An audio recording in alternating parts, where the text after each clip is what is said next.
Voilà, je nous salue encore au nom puissant de Jésus-Christ. Amen. Nous poursuivons avec l'étude biblique sur Pierre. Donc nous entendons maintenant deuxième épître de Pierre. Ceux qui sont là pour la première fois, nous avons commencé l'étude biblique. C'est un long voyage depuis Matthieu. Amen. Hein? Depuis l'année passée. Et donc nous continuons encore jusqu'à là. Nous sommes maintenant sur Pierre. Amen. Hein? Quand on aura fini, on va encore reprendre tout. Gloire à Dieu. Alors, deuxième épître de Pierre. Et ce Pierre est donc l'un des 12 apôtres, disciples, premier disciple de Jésus-Christ. Alléluia. C'est ce Pierre-là qui nous écrit. Amen. On va commencer par la salutation et on va glaner parce que là on ne peut pas aller. Alléluia. On va commencer par, si vous voulez, commençons au niveau de 3. Comme sa divine puissance nous a donné tout ce qui contribue à la vie et à la piété. Et de comme la puissance de qui? De Yeshua. Alléluia. Ça veut dire quoi? Il nous a donné son esprit. Amen. Qui nous aide à vivre la piété, une vie de sanctification. Amen, amen. De crainte de Dieu. Donc, au moyen de la connaissance de celui qui nous a appelés par sa propre gloire et par sa vertu, lesquelles nous assurent de sa part, c'est pas les plus grandes et les plus précieuses promesses, afin que par elles vous deveniez participants de la nature divine, en fouillant, n'est-ce pas, la corruption qui existe dans le monde et par, n'est-ce pas, la convoitise, n'est-ce pas, à cause de cela même, faites tous vos efforts pour joindre à votre foi la vertu. Alléluia. Donc il dit, Jésus nous a fait la promesse, n'est-ce pas, hein? Et à ces promesses, pour avoir part à ces promesses. Amen. Hein? Nous devons faire quoi? Il y a un effort à faire. Faites tous vos efforts. Alléluia. Et il parle ici de quoi? Il parle ici, n'est-ce pas, de sortir du monde et de la convoitise du monde, de faire tout l'effort. À cause de quoi? Pour gagner cette promesse. On continue. Il dit, à cause de cela même, faites tous vos efforts pour joindre à votre foi la vertu. Amen. Vous avez cru en lui. Faites tout pour joindre à cette foi en Jésus-Christ là, la vertu. La vertu, c'est la disposition, n'est-ce pas, de faire le bien. La disposition de faire le bien. Pas de faire le mal. D'éviter le mal pour faire le bien. C'est ça la vertu. Amen, amen. Bref, de fuir le péché. Alléluia.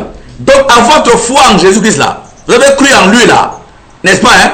Nous devons faire tout pour attacher à cette foi quoi? Notre vertu.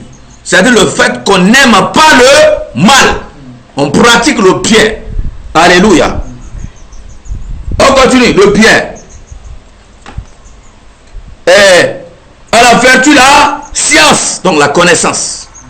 Hein? Faute de connaissance, mon peuple là, il faut qu'on cherche la connaître. Comment? En lisant la parole de... Voilà. Josué 1:8. Dieu va dire à Josué, dit Josué, faute de connaissance, mon peuple a péri. Lis cette parole jour et nuit. Bien aimé, c'est sérieux. Aujourd'hui, là, je viens de télécharger encore un autre témoignage. Le Seigneur parle tellement. Un frère comme ça, le Seigneur a amené en enfer. Le Seigneur l'a amené là où les démons ont été emprisonnés. Les démons qui doivent être libérés à la fin des temps. Hein? Ces démons sont déjà libérés. Et ce témoignage confirme un autre témoignage encore. La semaine passée, j'ai téléchargé. Le Seigneur a amené le frère, l'a montré. Et le frère parlait de la rencontre de ces démons qui arrivaient nouvellement. Et puis les autres les accueillaient. Ces démons ont la spécialité de faire quoi? De s'aimer la désobéissance dans le cœur. Dieu te parle comme ça, même tu refuses. C'est la même manière, c'est comme ton père qui est là physique. Tu refuses là, c'est la même chose. Et ça commence par la désobéissance à la maison. Et puis le Père, le Seigneur. C'est pourquoi, bien aimé, vous qui avez la grâce, le Seigneur vous parle, vous donne des missions à accomplir. Accomplissez-les dans la crainte. crainte le tremblement, c'est le temps où les démons, et ça contre les démons de séduction, impudicité, ça c'est un facteur, bien aimé. C'est pourquoi on sent, maintenant c'est terrible. Hein? Bientôt dans la rue, les gens vont faire leurs affaires, ils vont partir. Est-ce que vous comprenez? Ça commence. Ah, d'ailleurs, comme on dit là, Ndombolo, tout ça marché là-bas amen, hein, dans les coins de la rue. Ça c'est un mokolo, ça c'est un échantillon. Amen. Les amis, c'est légalisé. Les gens font de loi maintenant. Mariage. On appelle ça quoi? La bestialité entre hommes et les animaux. Et tu es libre, la liberté. Démocratie. Laissez-les vivre la liberté. S'il veut aller avec un chien, il aller avec, c'est pas ton problème. S'il veut aller avec sa soeur, laissez-le. S'il veut aller avec une petite fille, laissez-le. L'esprit de pédophilie, de quoi? Les amis, le monde, et quoi? Quoi encore là? N'est-ce pas, hein? Homosexualité. S'il ne veut pas des femmes, l'usage naturel, il ne veut pas. Hein? Il veut aller avec homme. Mais c'est sa liberté. Les amis, ces démons sont déjà là. Et c'est le temps de Sodome et de Gomorrhe. Alléluia. Bien aimé, que rien ne nous distraira. C'est grave. C'est temps-ci là. Et c'est le temps de combat. Tu vas te réveiller comme ça même là. Quelquefois tu es aigri comme ça, fâché pour rien. Tu ne sais pas qui t'a énervé, tu es fâché comme ça. Fâché contre Dieu. Fâché, tu ne veux pas prier même. Même lui, la Bible, tu dis non. Comme ça. C'est les démons, ils t'ont travaillé la nuit. Bien aimé, réfléchissons. Il faut qu'on ait même des nuits de prière. Des nuits de prière. Comme Jésus passait toute la nuit dans la prière. Il faut qu'on, même si on peut faire une nuit de prière par semaine, il faut qu'on réfléchisse. Ah, réfléchissons là, il faut qu'on trouve une solution à ça. Pour prier rien que par rapport à ça. On attaque les sirènes. Saturnin, tu entends? Alléluia. Amen, amen. Hey, gloire à Dieu. Et à la vertu, la science. À la science, la tempérance. Alléluia. Ça, c'est quoi? Les fruits de l'esprit. J'ai en train de citer ça. Amen. Or, Paul a parlé de ça dans Galates là-bas. Pierre est en train de parler des fruits de l'esprit d'une autre manière ici là. Et vous comprenez ça? Comment ça? À la patience, la piété. Il dit, le chrétien doit être patient. Il dit, quel chrétien qui n'est pas patient? Il n'est pas tempérant. Il ne maîtrise pas ça. C'est-à-dire qu'il doit être tempérant. Amen. Tu dois contrôler ton tempérament. Pas flam. Non, non. Sois posé. Ah, ça, je me parle à moi d'abord. Alléluia. Sois pas patient. Tu veux ça, tu n'as pas trouvé patient. Abraham a dû attendre 25 ans. Il n'a pas détruit sa relation avec Dieu. Il voulait. Dieu a dit, tu vas avoir. Mais attends, c'est fini. Patient. Alléluia. 25 ans. Il a attendu. Bien aimé. Ça veut dire que Dieu a torturé Abraham pour nous enseigner la patience. D'ailleurs, les gens sortent même l'adage populaire. Qui attend Dieu ne se presse pas. Amen. Bon, Satan, lui, il est dounéadre. Lui, il voit comme Dieu, comme il fait comme ça. Lui, dès que tu demandes, il te donne. Ah, l'argent, tu prends. Vous comprenez ça? Et c'est ce que Satan fait. Mais Dieu, c'est pas parce que Satan fait ça qu'il va... Non, il est chez Dieu. Il dit, moi, je ne change pas. Amen. On continue. À la patience, n'est-ce pas?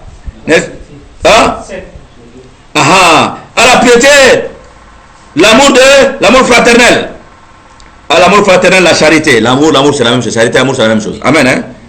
Nous devons aimer Dieu, aimer les prochains. Alléluia. Ça nous rappelle quoi? Le fruit de l'esprit. Car si ces choses sont en vous, ils sont avec abondance. Et elles ne vous laisseront point oisifs, ni stériles, n'est-ce pas, pour la connaissance de notre Seigneur Jésus-Christ. Et si ces choses sont en vous, ils ne vont pas vous laisser dormir. Non. C'est comme des épées, ça vous pique. laissez oisif. Un oisif, quelqu'un qui est là, qui dort, il baille, il ne fait rien. Amen, amen. Oh, si ces choses sont en vous, la Bible dit que ça va vous pousser ici, à lire, à méditer, à prier, à gêner, à faire ça. Amen, amen.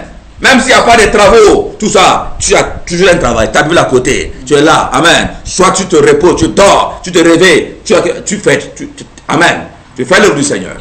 Gloire à Dieu. Ça ne te laisse pas oisif. C'est pour dire que l'oisiveté, c'est un piège. Attends, tu restes, tu fais 2 heures sur place, tu bailles seulement. Il y a un problème là. Mon ami, il y a un problème. La pauvreté même est en train de te guetter déjà. Est-ce que vous comprenez ça? 2 heures tu perds là comme ça, tu ne fais rien. Les amis, regardez tout autour. Un chrétien qui est là, il sort, il joue de la carte. À tout moment, il y a un problème. Tu joues à la carte, les chrétiens, il y a un problème là, mon ami là. Tout le temps passionné de la carte, passionné de football, passionné de tu fais quoi? Il n'y a pas de temps, on est en train de courir là. Hein? Tu dois avoir un temps pour chercher. Tu dois entreprendre. Amen. Pour te nourrir, te prendre en charge. Prendre aussi en charge des autres. C'est pas ça? Tu dois aussi mettre un temps à côté pour adorer ton Dieu. Amen. Pour lire, pour prier, pour servir le Seigneur. C'est pas ça? Bon, quel temps tu as? Maintenant, ce temps que tu prends pour, en tout cas, le temps que tu mets en train de jouer la carte avec, 2 heures, 3 heures, tu peux prendre en train de lire, de te retirer pour prier. Je ne vais pas te révéler les choses. Il va te parler. Amen. Il va t'utiliser. Amen. Il n'y a pas de temps. Et tu reçois les démons de pauvreté dans ça. Beaucoup de choses. Faisons attention, les amis. Alléluia. Nous continuons. 12. Voilà pourquoi je prendrai soin de vous rappeler ces choses. Bien que vous les sachiez et que vous soyez affermis dans la vérité. Dans la vérité présente. Et je regarde comme un devoir. Aussi longtemps que je suis dans cette tente. Il est en train de parler de quoi? Cette tente. Ce corps. Et moi, Pierre, je prends le soin de vous rappeler ce que je vais de vous dire là. Quand vous donnez votre vie à Jésus, amen, vous devez vous séparer du monde.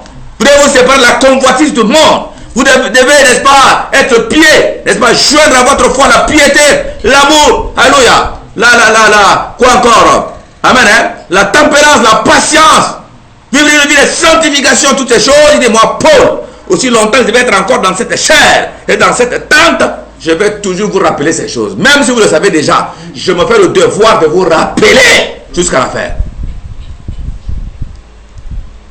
Amen. On continue. Oula.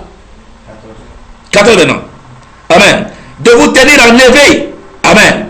Par des avertissements. Car je sais que je la quitterai subitement, ainsi que notre Seigneur Jésus me l'a fait connaître. Amen. Il dit, je vous rappelle ça, pour que vous soyez éveillés. Non, non, non. Pour que vous ne perdiez pas connaissance par rapport à ces choses. Non. Pour que le monde ne vienne pas prendre votre cœur par rapport à ça. Non. Je dois, tant que je vivrai, je vais vous rappeler ces choses tous les jours. Alléluia. Et je sais que moi, je vais quitter d'un moment à l'autre. Donc pendant que je vis encore là, je vais profiter. Le Seigneur Jésus même m'a parlé de ça avant qu'il ne quitte. Ah, après la pêche miraculeuse, on était resté en train de manger le poisson. Il m'a dit ça. De quelle manière je dois mourir. Amen. Je connais déjà. Je me prépare à la mort. Et c'est pas n'importe quelle mort. Mort par pendaison. Moi, Pierre, que vous voyez là. Alléluia. Il est content même. Il attend, il mange bien. Si c'est chez nous les autres là, on va dire, tu sais déjà que tu vas mourir par pendaison comme Jésus est mort là. Tu vas maigrir comme ça même. Amen. Pierre, c'est pas son problème, il mange gracie. Il est même plutôt content. Il dit que ce jour arrive vite même. Je vais partir pour rejoindre mon maître. Alléluia. Alléluia. Et alors, il dit, les gens, les premiers chrétiens, ils s'en foutaient des souffrances. Ils trouvaient cela, ils trouvaient un sujet de gloire plutôt. Comment ça? Alléluia. Mais j'aurai soin qu'après mon départ, vous, n'est-ce pas, puissiez toujours vous souvenir de ces choses. Voilà. Ce n'est pas en effet en suivant des fables habilement conçues que nous vous avons fait connaître la puissance et l'avènement de notre Seigneur Jésus-Christ. mais c'est comme ayant vu sa majesté et de nos propres yeux. Amen. Car il a reçu de Dieu le Père, n'est-ce pas, honneur et gloire. Quand la gloire magnifique lui fit entendre une voix qui disait, celui-ci est mon fils bien-aimé, en qui j'ai mis toute mon affection. Et nous avons entendu cette voix venant du ciel lorsque nous étions avec lui sur la sainte montagne. Alléluia. Ça vous rappelle quoi? Montagne de transfiguration là. Les 4 évangiles. J'ai dit que les épîtres là, c'est soutenu par en tout cas les 4 évangiles. Il dit, écoutez, c'est que moi Pierre je vous prêche. Qu'est-ce qu'il a dit là? C'est la sanctification. Hein? Et vous allez voir, quand on va atteindre les gens bien aimés, attendez, l'église est basée sur les apôtres. Et ces apôtres qui ont marché avec Jésus ont écrit. Et nous lisons les écrits des apôtres. Paul encore. Et nous comparons, bien aimés. C'est les mêmes choses, ça tourne autour de la même chose. Maintenant, comparons ces prédications avec les prédications maintenant. Tu vas voyager. Tu vas être béni. Tu n'es pas né pour souffrir. Tu es né pour être béni. Tu es né pour régner. Tu règnes sur la terre. C'est toi qui dois porter les plus beaux habits du monde. Hey. Alléluia. Il dit, ce n'est pas en suivant les femmes. Hein? C'est faux prophètes. C'est vendeur d'illusion, comme on dit. Alléluia. Le pasteur Félix Kwame dit ça souvent.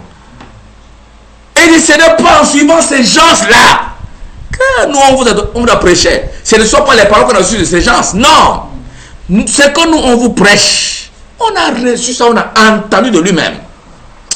On a entendu du maître, du Seigneur lui-même. Et lui aussi, hein, il y a une parole qui était sortie du ciel. A retenti du ciel. Moi, Pierre, j'ai écouté. Pas seulement moi seul, Jacques aussi a écouté. Les autres ont écouté. La voix a dit, celui-ci est mon fils bien-aimé. Écoutez-les. Moi, Pierre, qui vous parle, j'ai écouté. Amen. Ce n'est pas en suivant les fables, non. Ce n'est pas les faux prophètes. Ce que je vous annonce là, ce n'est pas des faux enseignements. C'est-à-dire que j'ai suivi l'enseignement original du maître lui-même. Amen. J'ai suivi. Bien aimé. Alléluia. Et nous tenons pour d'autant plus certaine la parole prophétique à laquelle vous faites bien de prêter attention. Comme à une lampe qui brille dans un lieu obscur jusqu'à ce que le jour vienne apparaître et que l'étoile du matin se lève dans nos cœurs. Sachant tout d'abord, vous-même, qu'aucune prophétie de l'écriture ne peut être un objet d'interprétation particulière. Non, non, non, c'est pas possible. Amen. Hein? Car, n'est-ce pas, ce n'est pas par une volonté d'homme qu'une prophétie a jamais été apportée, mais c'est, n'est-ce pas, poussé par le Saint-Esprit que des hommes saints ont parlé de la part de Dieu. Alléluia. Et il est en train de dire la même chose, que ça a été prophétisé, la venue de Christ et toutes ces choses-là que nous avons vécues, que moi j'ai vécu, amen, dont je vous parle, amen, hein, ça a été prophétisé. Et même les promesses qui sont attachées à la foi en Christ, prophétisées. Alléluia. Et que nous devons nous attacher à cela. Gloire à Dieu. Et au niveau du chapitre 2, et il va parler, il dit, il y a parmi, n'est-ce pas, vous, le peuple, n'est-ce pas, il y a parmi le peuple de faux prophètes. Moi, je vais quitter d'un moment à l'autre. Je vais mourir, moi, Pierre. Amen. Mais je vous avise, il y a même maintenant de faux prophètes, hein, qui vont venir pour vous dévier. Ils vont prêcher la parole. Mais vous devez faire attention. Et c'est pour cette raison que moi, je vous avise. Je vous enseigne. Ce que j'ai écouté de lui, je vous donne. Alléluia. Car si Dieu n'a pas, et il va dire, il dit, si Dieu n'a pas épargné les anges, et il les a réservés, hein, à la condamnation éternelle, ce n'est pas toi. Quand tu vas faillir, Dieu va te laisser. C'est ça la suite. Comme nous sommes vers la fin, je suis en train de paraphraser comme ça. Amen. Hein? C'est ça. Il Il dit Dieu n'a pas épargné les anges. Hein. Les anges là sont lesquels? Les démons. Mais attends, d'ailleurs le premier ange même c'est quoi? C'est qui? Mais c'est Satan. C'est pas ça? Et d'où viennent les démons? Ce sont les anges également. Que Satan a corrompu. Satan devient leur chef. Maintenant, Dieu les a réservés à la condamnation éternelle. L'enfer est fait pour Satan et les démons. Et Pierre a dit, si Dieu n'a pas épargné les anges qui ont désobéi à lui, ce n'est pas qu'il va nous épargner. Non! S'il n'a pas fait pour les anges, il ne ferait pas aussi pour nous. Et que nous devons faire très attention. Ne nous laissons pas tromper par ces faux prophètes. Vous avez dit ici là.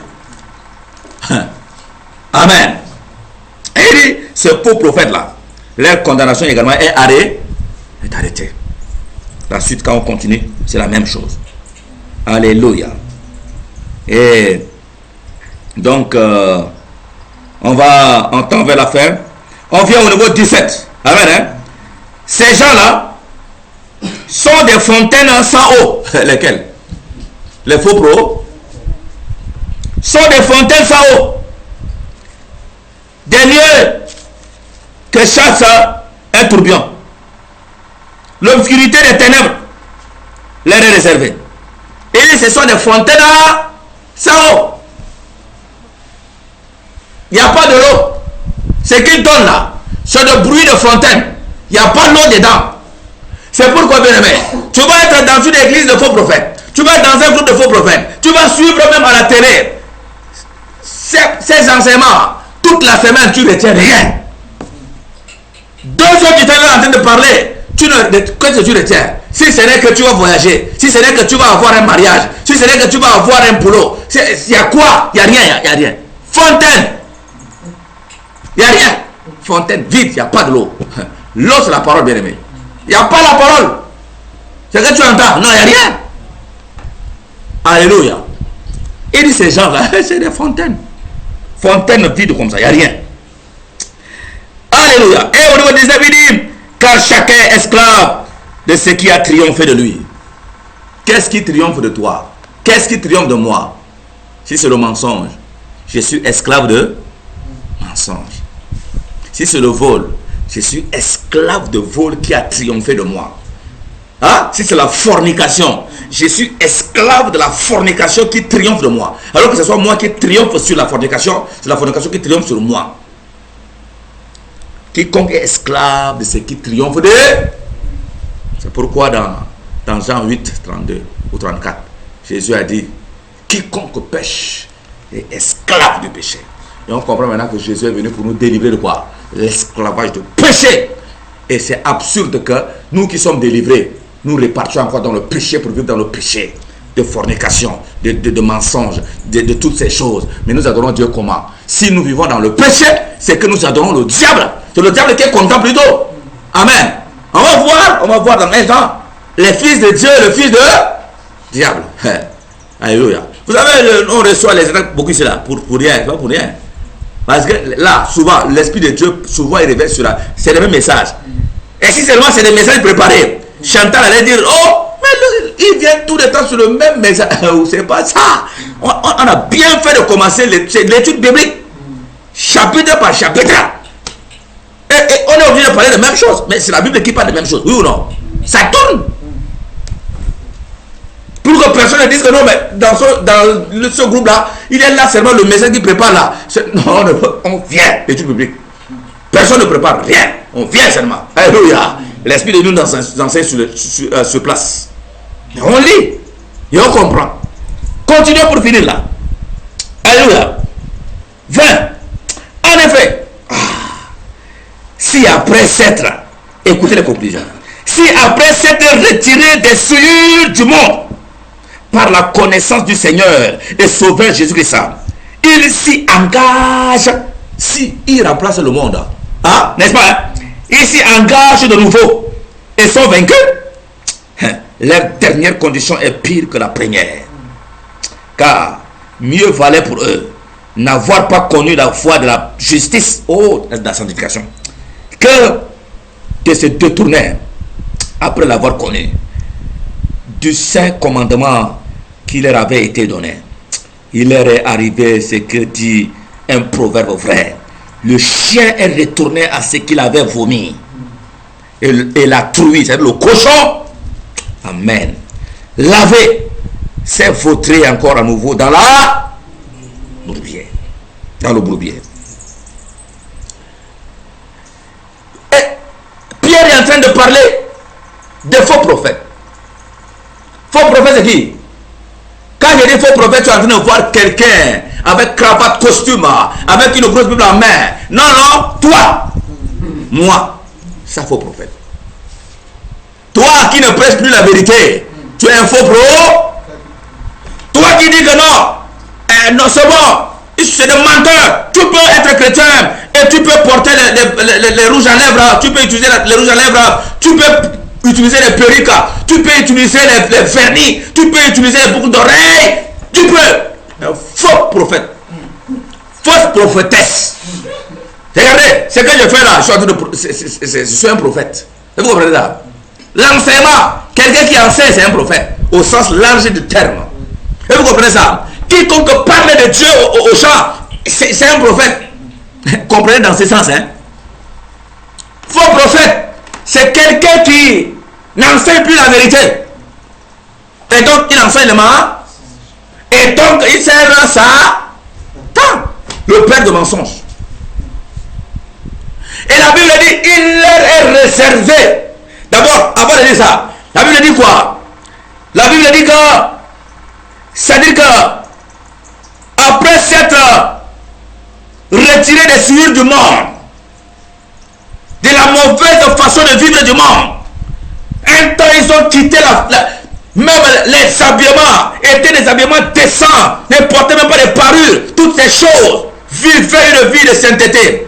Amen. Leur façon de parler, ils ne partaient même pas dans des bars, dans des bistrots. Amen, amen. Ils étaient passionnés, amoureux de Christ, en vivant une vie de prière, de méditation de la parole de Dieu, de retraite à tout moment, en cueillant les parents.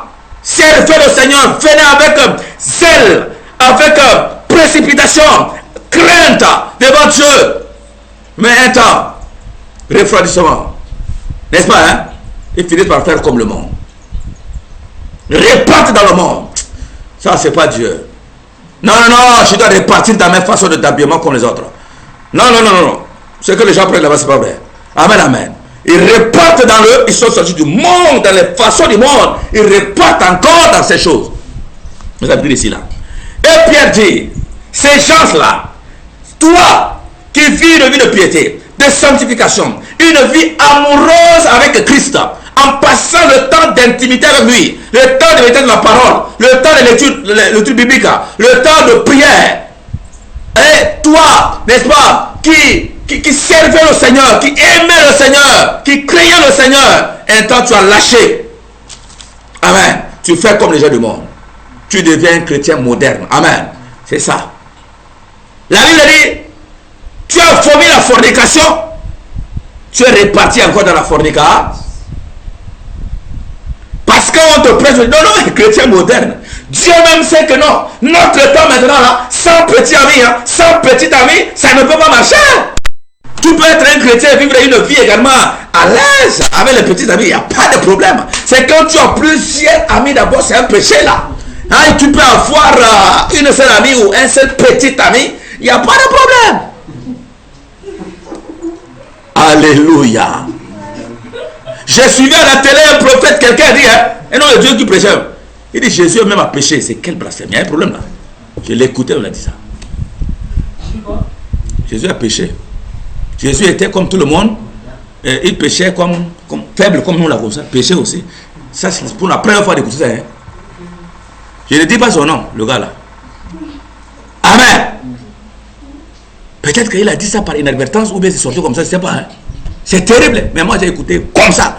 J'ai appelé madame, j'ai dit madame, est-ce que tu as écouté ça? C'est grave. Agneau sans tache. Mais attends, c'est terrible. Ah. Mais si Jésus péchait, il n'allait pas à la croix.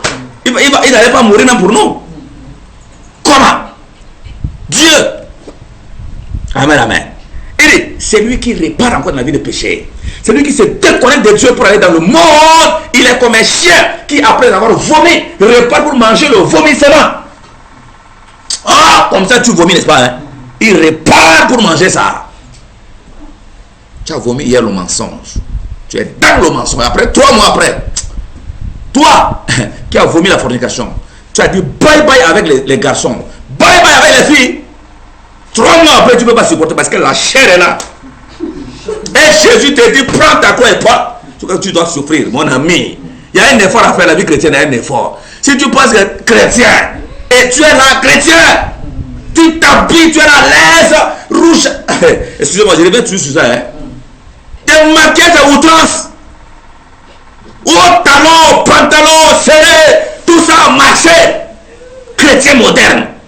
Modernité, il n'y a pas avec Jésus. Mon ami, il n'y a pas ça. Il y a des messages. Et les gens ne vont pas accepter. Les gens veulent les harengs. Alléluia. Les gens sont en train de fabriquer les harengs. Et les harengs, ce sont les faux prophètes. Les gens qui ne disent pas la vérité. Ils fabriquent le message du peuple pour attirer le peuple. Il faut cracher la vérité. Maintenant, si tous ils veulent quitter, ils n'ont pas quitté. S'il y a encore 2 personnes devant toi, tu dis, toi, tu ne quittes pas aussi. Amen. Oh, j'aime Jésus, hein. Amen. Et soit dit, vous ne quittez pas comme eux. Amen, amen. Gloire à Dieu. Donc ne soyons pas comme des cochons. Le cochon, tu le vois propre. 2 minutes après, tu le revois sale. Et la Bible nous dit, hein, ne soyons pas des chrétiens cochons. Et ne soyons pas des chrétiens chiens. Chien, c'est la souillure, péché. Amen. Hein? Cochon, même chose. Je nous disais que le fou de Gadara, vous vous rappelez? Il y a des léchés dans ces fous-là. Ah, il y a les chrétiens cochons. Chrétien, quand tu vis une vie de péché, tu es cochon. Et quand tu es cochon, tu es la maison des démons. J'ai expliqué ça, non? Le fou de Gadara. Jésus est venu, le démon des légions parlait. Il dit, ne nous envoie pas dans l'abîme. Envoie-nous dans ces cochons-là. Jésus a dit, ok, partez. Il y a longtemps, les démons ont trouvé de l'autorisation pour entrer dans les chrétiens cochons. Et ces cochons sont allés où? Mourir dans la mer. Mer, c'est le monde. Les démons viennent te sortir comme tu viens d'enlever le péché. Entre en toi, il t'amène où? Te sort de la présence de Dieu. Tu cours comme ça, hein? Tu vas te noyer dans le la révélation. Ne soyons pas des maisons des démons. Alléluia. Nous recevons cela au nom de Yeshua.